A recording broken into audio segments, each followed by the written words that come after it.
الحمدللہ وکفا وسلام علی عبادہ الذین اصطفیٰ۔ تقریر کا وقت ختم ہو گیا ہے بھائی، اب دعا ہی کرتے ہیں۔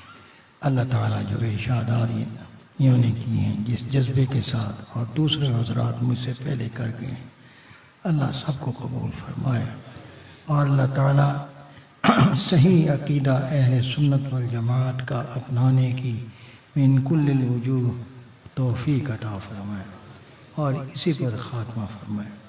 میں صرف ایک قول حضرت مجدد صاحب رحمۃ اللہ علیہ کا جو انہوں نے اپنی مکتوبات میں کئی جگہ نقل فرمایا ہے اہل سنت والجماعت کے عقیدے کی اہمیت کو بتاتے ہوئے، اکثر 2-3 مرتبہ فرمایا، جہاں تک مجھے یاد پڑتا ہے، فرمایا کہ مجھے حضرت خواجہ عبید اللہ احرار رحمۃ اللہ علیہ کا یہ ملفوظ بہت پسند ہے۔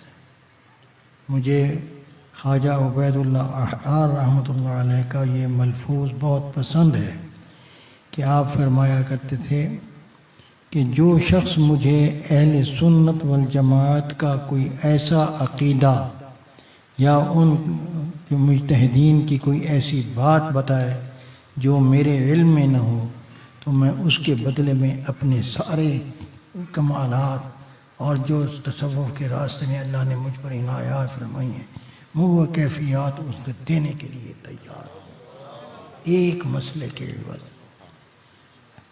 یہ بہت بڑی سعادت ہے، بہت بڑی سعادت ہے، اللہ ہمیں نصیب فرمائے۔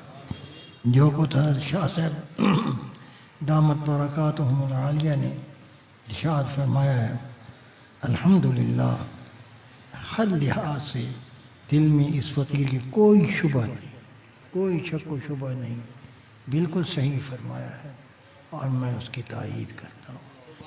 اللہ مجھے بھی توفیق عطا فرمائے کہ اہل حق کے ساتھ رہنے کا، سمجھنے رہنے کا، اور اسی قافلے کی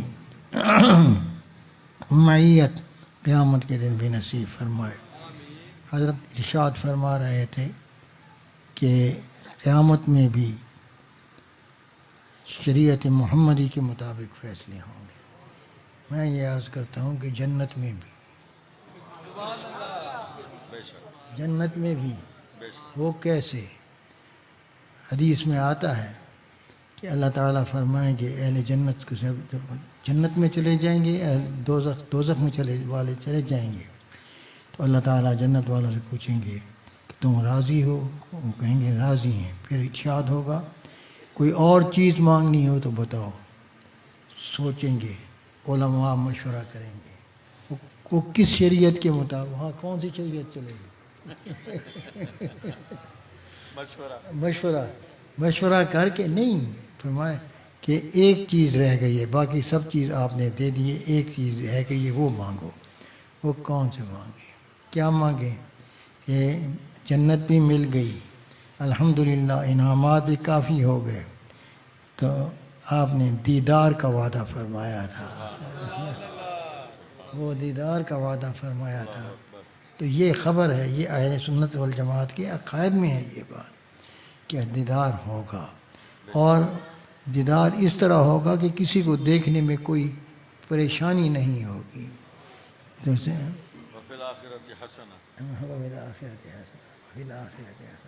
تو اللہ تعالیٰ نصیب فرمائیں گے، اور وہاں بھی شریعت محمدی ہی کے قانون کے مطابق علماء مشورہ کریں گے، اور علماء بھی اسی امت کے علماء میں سے ہوں گے۔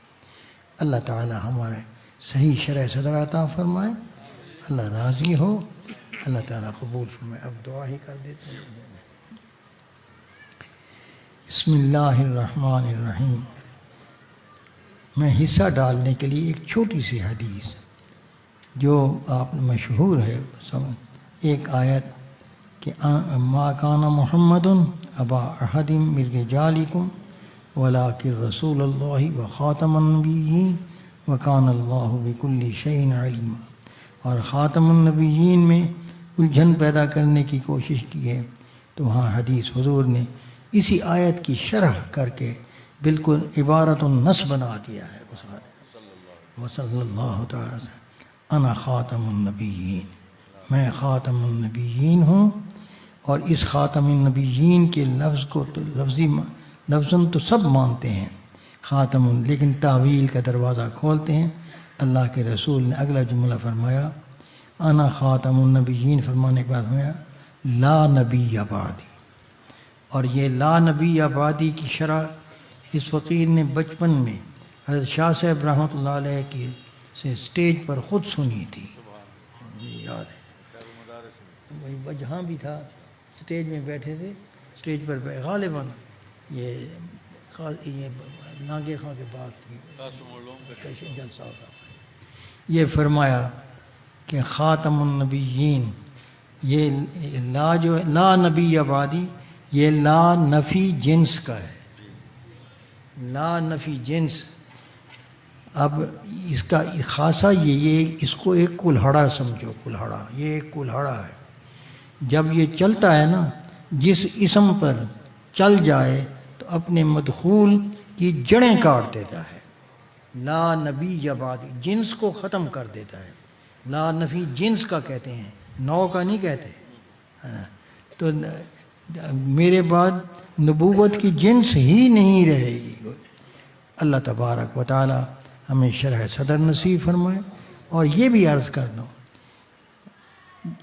اس عقیدے سے متاثر وہی ہوتا ہے، یہ جہالت بہت بری بات ہے، وہی ہوتا ہے جو مقام نبوت کا ادراک نہیں کر سکا۔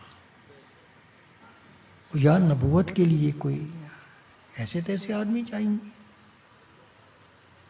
نبوت بہت اونچا مقام ہے، بہت اونچا مقام ہے۔ تو مقام نبوت کو سمجھو، اور حضور صلی اللہ علیہ وسلم کے مقام کو بہت اونچا ہے۔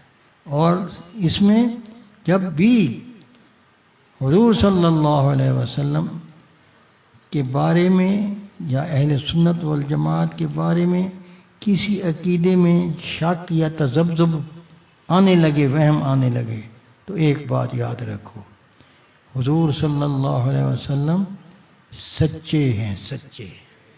حضور کی صداقت کو مستحضر رکھتے ہوئے اپنی زندگی گزارو، کبھی دین میں شک نہیں آئے گا کسی مسئلے میں۔ اللہ تبارک و تعالی ہمیں نصیب فرمائے، اللہ تعالی خاتمہ ایمان پر فرمائے، جب تک زندہ رکھے دین حق پر قائم رکھے، اور جب وقت آ جائے تو نبی کریم صلی اللہ علیہ وسلم کی نبوت اور ختم نبوت اور صحابہ کی صحابیت، صحبت اور جنت کی ہونا، یہ اس پر ایمان سے قطعی کے ساتھ نصیب فرمائے۔ اللہ تعالی ہم سب سے راضی ہو، اور اس ہماری حاضری کو بھی قبول فرمائے، اور شاہ صاحب کو اور حضرات منتظمین کو جزائے خیر عطا فرمائیں، جنہوں نے یہ موقع عطا فرمایا اکٹھا ہونے کا، اور ہمیں اچھی باتیں سننے کی توفیق عطا فرمائی۔ اور کوئی جھول اگر ہمارے علمی جہالت کی وجہ سے اگر ہمارے اندر تھا تو اللہ وہ دور فرما دے، اور لا ریب عقیدہ نصیب فرمائے۔ وصلی اللہ تعالی علی خیر خلقہ سیدنا محمد و آلہ و صحابہ اجمعین برحمتک یا ارحم الراحمین۔